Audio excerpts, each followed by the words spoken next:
Good morning to all my dear students. I think this chapter explanation has been left better. So today I'm going to explain the chapter, and the name of the chapter is The Bond of Love. Now, as the chapter name explains, there's some bond, there's some relation that is explained in this chapter, and very importantly, that relation is between animal and a human. So just go through the chapter and find out how the relationship of love is explained between the animal and the humans. Now, it is written, I will begin with Bruno, my wife's pet sloth bear. I got him for her by accident. 2 years ago, we were passing through the sugarcane field near Mysore. People were driving away the fields, wild pig from the fields by shooting them. Now beta, just I'm going to explain in a flow way. होता क्या है यहाँ पे, what happens is कि एक यहाँ पे author जो है उसकी वाइफ का एक्सप्लेनेशन किया गया है कि एक बार होता क्या है, वाइफ के लिए जो ऑथर होता है वो गिफ्ट लेकर आता है। और वो बोल रहा है कि ये गिफ्ट में जानबूझकर नहीं लेके आया था, बाय एक्सीडेंट लेके चला आया था। इसका मतलब है कि मतलब उसको खुद ही नहीं पता था कि वो गिफ्ट ले आने वाला है। अब वो ऐसा कुछ लेके चला आया तो वो गिफ्ट का नाम दे देता है उसे, ठीक है। ये इसका कहने का मतलब है। तो वो लेके आता है, और क्या लेके आता है, एक वाइल्ड पेट मतलब, अच्छा इंसिडेंट क्या बताता है उसके पीछे, मतलब एक बार ये लोग जा रहे होते हैं अपने फ्रेंड्स के साथ, तो शुगर केन की फील्ड पड़ती है और उसमें शूटिंग करने ये लोग जा रहे होते हैं, मतलब आर्करी शूटिंग या जो भी इनके फ्रेंड्स कर रहे होंगे, तो वहाँ पे वो कर रहे होते हैं, ये लोग इन्जॉय कर रहे होते हैं। तभी वाइल्ड पिग की शूटिंग कर रहे होते हैं, ठीक है। लेकिन उसी बीच में एक जो वाइल्ड स्लॉथ बियर होता है वो भी मर जाता है। हालांकि उसको मारने के लिए ये ऑथर नहीं चाहता कि वो मरे, वो बहुत देर से भाग रहा होता है, तो वो मना करने ही वाला होता है कि प्लीज़ डोंट शूट हिम, अपने दोस्तों को मना करने वाला होता है। लेकिन जब तक वो मना करता तब तक बहुत देर हो जाती है और वो तुरंत ही उसके फ्रेंड जो है वाइल्ड स्लॉथ बियर को भी मार देते हैं। जो पिग को जो शूट कर रहे होते हैं उसके साथ साथ वो स्लॉथ बियर को भी मार देते हैं। जैसे ही वो मारते हैं तो होता क्या है, दे थॉट कि मतलब उन्होंने शायद सिर्फ स्लॉथ बियर को मारा है, बट दे डिडंट न्यू कि उन्होंने स्लॉथ बियर की मदर को मारा है। ओके, लाइक फॉर एग्जाम्पल बेटा, जैसे किसी पर्सन को आप मारो, अगर उसके साथ उस समय उसकी फैमिली नहीं है, then you don't feel that much bad, ठीक है।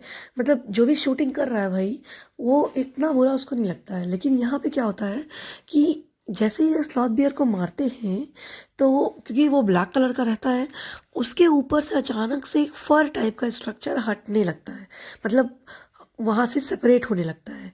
अच्छा, सेपरेशन जब जैसे ही होता है तो इन लोगों को आइडिया मिलता है कि मैंने तो मतलब दो स्लॉथ बियर थे चिपके हुए आपस में, मतलब एक दूसरे के ऊपर शायद they were stack and they were just mother and daughter and mother and son, जो भी हो सकता है, मदर एंड चाइल्ड। तो शायद वो दोनों आपस में चिपके हुए थे और इन्होंने मदर बियर को मार दिया था। इनको ये रियलाइज़ होता है when they shoot the bear. अब जब शूट कर दिया, अब तो हाथ में कुछ है नहीं, ठीक है। तो देखते हैं ये कि वो जो छोटा वाला बियर है, यानी कि बेबी बियर है, वो सेपरेट होने लगता है। और इन लोगों को इतना बुरा लगता है कि I have shot the mother bear, मैंने मदर बियर को शूट कर दिया है। तो ये कहीं ना कहीं इनको जो इनकी गिल्ट होती है वो इनको लेकर आती है। इनको लगता है कि अब ये बेबी बियर की केयर कौन करेगा। ये उसको अपने पैंटन बैग में, मतलब फुल ऑन बैग में भर के पूरा उसको लेकर चले आते हैं अपने घर, और सिर्फ इस गिल्ट में कि उसकी केयर कौन करेगा, ये सोचते हैं कि उसकी केयर तो कोई कर नहीं पाएगा, तो ये उसको रख के लेके चले आते हैं और अपने घर में एज अ पेट रख लेते हैं।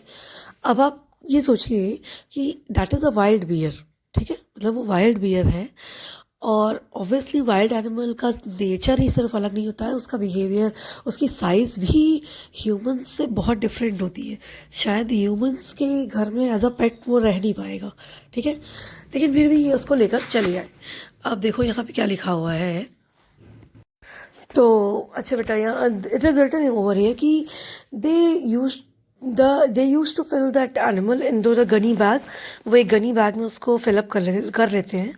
And then what happens is कि they the author took it to the home and he presents it as a gift to the wife.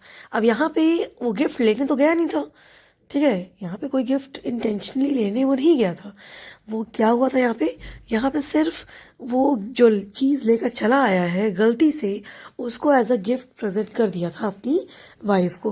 But none the matter कुछ भी हो, wife was really very delighted to get the pet as a sloth bear. उसको sloth bear as a gift पाके बहुत अच्छा लगा. Now अब उसने क्या किया कि उसने उसके ऊपर एक कलर्ड रिबन, जैसे उसके नेक में एक कलर्ड रिबन उसको टैग कर दिया सो दैट कि लोगों को लगे कि ये पेट एनिमल है, ये वाइल्ड नहीं है. जब एक कलर्ड रिबन या कोई भी एक, आप कह सकते हैं जैसे कि एक कोई भी बेटा वो होता है, डॉग होता है, अगर उसके नेक में रिबन है या कोई स्लॉट है या कुछ भी ऐसा है, तो वो अगर अटका होता है तो होता क्या है कि बहुत सारे लाइक जो लोग बाहर होते हैं वो ये समझने के बजाय कि वो एक स्ट्रीट डॉग है, उसको वो एज अ पेट डॉग समझते हैं.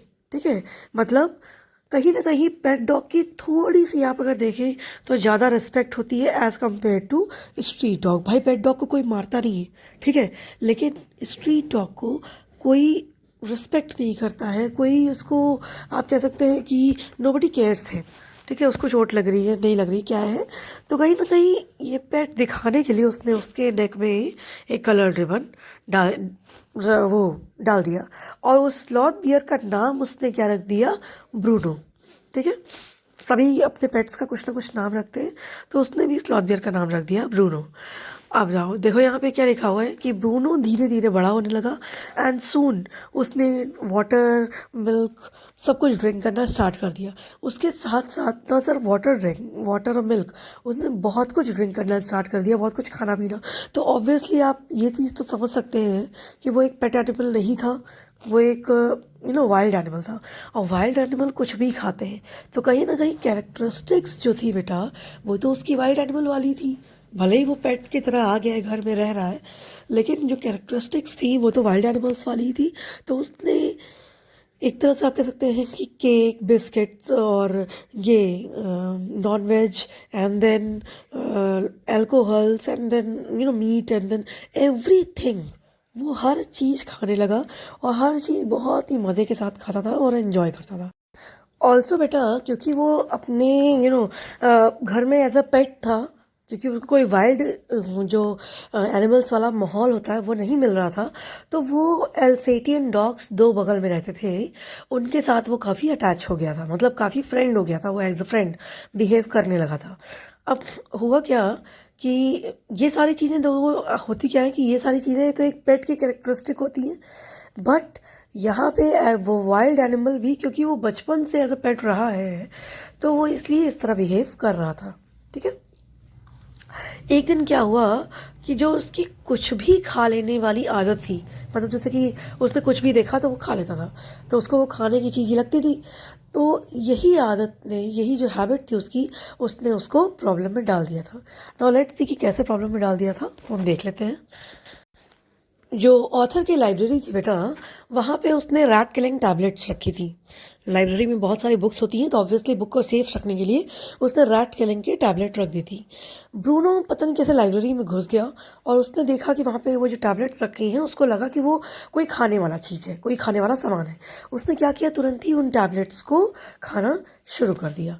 अच्छा हुआ क्या बेटा कि लाइक जैसे ही वो खा रहा था वो टैबलेट्स को, तो धीरे धीरे उसको पैरालिटिक अटैक आ गया, क्योंकि उन टैबलेट्स में बेरियम कार्बोनेट था and barium carbonate is not ready healthy और not safe for the body. So उसको पैरालिटिक अटैक आने लग गया.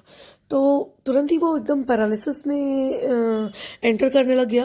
एंड जैसे ही वो वाइफ के पास धीरे धीरे ड्रैग करके गया, तो वाइफ ने कहा कि मुझे आइडिया हो गया था कि इसे क्या हो रहा होगा, बिकॉज कहीं ना कहीं वो लाइब्रेरी से आ रहा था और लाइब्रेरी में रैट किलिंग टैबलेट रखी हुई हैं। तो वाइफ को आइडिया हो गया कि इसने पक्का वो टैबलेट्स खा लिए हैं और इसको पैरालिटिक अटैक आ रहा है। उसने तुरंत कॉल किया ऑथर को, and then they both took to the veterinary doctor. उसको तुरंत ही वेटनरी डॉक्टर के पास हॉस्पिटल में ले जाया गया। ठीक है, नाउ लेट्स सी कि इसके आगे क्या होता है। So after taking it to the veterinary hospital, doctor ने क्या किया कि अपनी एक मेडिकल बुक निकाली और एक रेफरेंस लेके उसने ट्रीटमेंट स्टार्ट किया। अच्छा, बुक क्यों निकाली? आपको क्या लगता है कि डॉक्टर को पता नहीं होगा कि बेरियम कार्बोनेट खाने के बाद हमें कौन सी मेडिसिन देनी है या क्या करना है? लेकिन ऐसी बात नहीं है बेटा। होता क्या है कि पहली बार ऐसा कभी हुआ होगा कि वेटनरी डॉक्टर के पास एक वाइल्ड एनिमल आया होगा। ठीक है, अब आज तक कभी अब जैसे कि अगर आप इमेजिन करिए तो वाइल्ड एनिमल्स कभी ट्रीटमेंट के लिए नहीं आते। अगर आप लायन को ट्रीटमेंट के लिए लेकर आएंगे तो लायन ठीक हो गया तो क्या होगा? फिर तो या तो डॉक्टर बचेगा भाई, अगर मर जाए तो लॉयन ख़त्म, अगर लॉयन जिंदा हो जाए यानी कि बच जाए तो डॉक्टर ख़त्म। तो दोनों में से एक ही बच पाएंगे। तो इसीलिए वाइल्ड एनिमल्स को ट्रीटमेंट की ज़रूरत नहीं होती है। लेकिन यहाँ केस दूसरा था। यहाँ पे ये वाइल्ड एनिमल था ही नहीं। यहाँ पे तो उसकी कैरेक्टरिस्टिक्स पूरी पेट एनिमल की जैसी थी। हाँ, उसकी बॉडी साइज, उसका स्ट्रक्चर बिल्कुल वाइल्ड एनिमल जैसा था।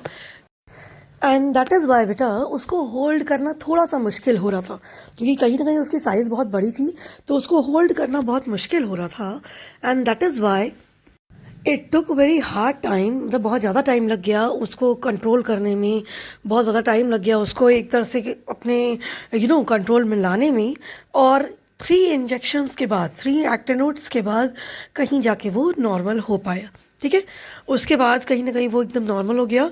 एंड उसकी नॉर्मेलिटी पता कैसे चली? ही स्टार्टेड ईटिंग अगेन। तो जैसे वो पहले की तरह कुछ भी खा लेता था, वो उसने फिर से खाना कुछ भी शुरू कर दिया। तो लोगों को पता चल गया कि ये नॉर्मल हो चुका है।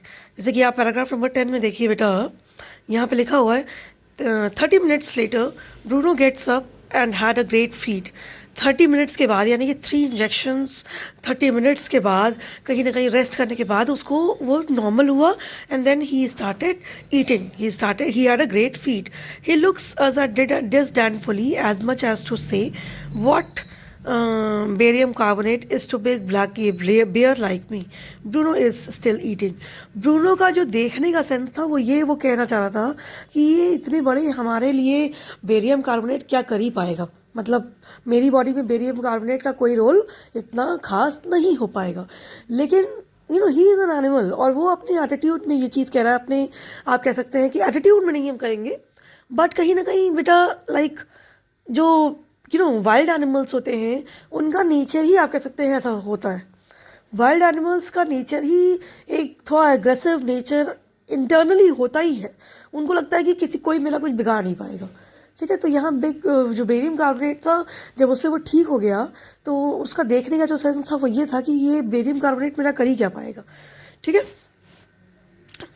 अब देखिए एक बार और ऐसे ही दूसरा इंसिडेंट लिखा हुआ है कि एक बार और ऐसे ही क्या हुआ कि उसने पूरा गैलन ऑफ ऑयल रखा हुआ था। उसको लगा ये कोई खाने की चीज़ है, तो ऑयल उसने पूरा, जो डीजल ऑयल था, उसने पूरा गैलन ही पी लिया था। अब इस बार उसको कुछ हुआ नहीं, बट ऑब्वियसली पूरा गैलन ऑयल अगर कोई पी जा रहा है तो इसकी बॉडी के लिए सेफ तो नहीं है। लेकिन उसको क्योंकि वो वाइल्ड एनिमल था, उसकी जो इंटरनली बॉडी स्ट्रक्चर्स थे वो इतने अडेप्टेबल थे कि उसने पूरा गैलन जो ऑयल पी लिया था वो कहीं ना कहीं एक डाइजेस्ट करने में वो सक्सेसफुल रहा। अच्छा बेटा, इन सब चीज़ों के बाद ऐसे ही बहुत सारी गलतियाँ करता रहता था ब्रूनो। धीरे धीरे 10 मंथ्स पास हुए। एंड 10 कुछ मंथ्स के बाद, यहाँ एग्जैक्टली नहीं दिया हुआ है, बट कुछ नंबर ऑफ मंथ्स के बाद he has grown up many times. वो एल्सेटियन डॉग का भी के बराबर हो गया था और उनसे भी अब हाइट में ऊपर बढ़ रहा था। मतलब उसकी जो हाइट थी, स्ट्रक्चर था, वो बहुत ज़्यादा बड़ा लग रहा था। ठीक है, अब देखने में। तो अब लोग भी कहीं ना कहीं उससे डरने लगे थे, लेकिन वो अभी भी उतना ही जॉयफुल था, उतना ही मिस्चीवियस था, सब कुछ था। लेकिन अब लोग उससे थोड़ा थोड़ा डरने लग गए थे, ठीक है, क्योंकि उसकी साइज़ बहुत बढ़ गई थी और लोगों को अब देख के उससे डर रहा। अब उसको देख के किसी को बहुत ही क्यूटनेस वाली फीलिंग उसके अंदर नहीं आती थी, लोग उससे कहीं ना कहीं डरने लग गए थे। ऑथर और उसकी वाइफ ने भी बेटा उसका नाम चेंज करके ब्रूनो से बाबा रख दिया था। जैसे आजकल के टर्म्स में आप देखते हैं बाबा किसी बहुत ही आप कह सकते हैं कि बहुत ही पावरफुल पर्सन को कहते हैं, तो वैसे ही his name was also change to Baba, ठीक है, बाबा उसका नाम रख दिया था गैरो।